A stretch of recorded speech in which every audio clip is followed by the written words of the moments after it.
বাংলাদেশের সবথেকে বৃহত্তম সেতুতে নামার সৌভাগ্য আমার কখনো হয়নি, কোনো দিন হয়নি, সম্ভব হয়নি।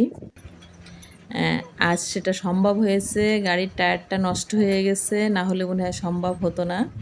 কিন্তু এখানে এটা দেখে আমি খুব কষ্ট পাইছি।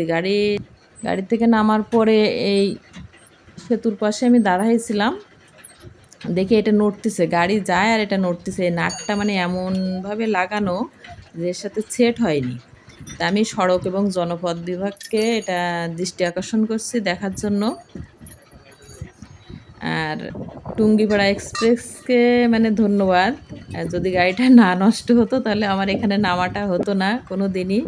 এটা অসম্ভব সুন্দর দৃশ্য একটা এখান থেকে আমি উপভোগ করছি। আর এখানে গাড়ির ড্রাইভার, সুপারভাইজার, হেল্পার সবাই খুব দক্ষ। অনলি 10 মিনিটের ভিতরে চাকাটা ঠিক করে আবার চলা শুরু করছে। সবাই কিন্তু উপভোগ করছে, সবাই গাড়ি থেকে নামছে, নেমে সবাই কিন্তু পদ্মা সেতু উপভোগ করছে এবং নদীটা সবাই সেলফি উঠাচ্ছে, ভিডিও করতেছে। আর এখানে অসম্ভব সুন্দর মানে বাতাস, এত সুন্দর বাতাস লাগতেছে সেটা ভাষায় প্রকাশ করা যাবে না।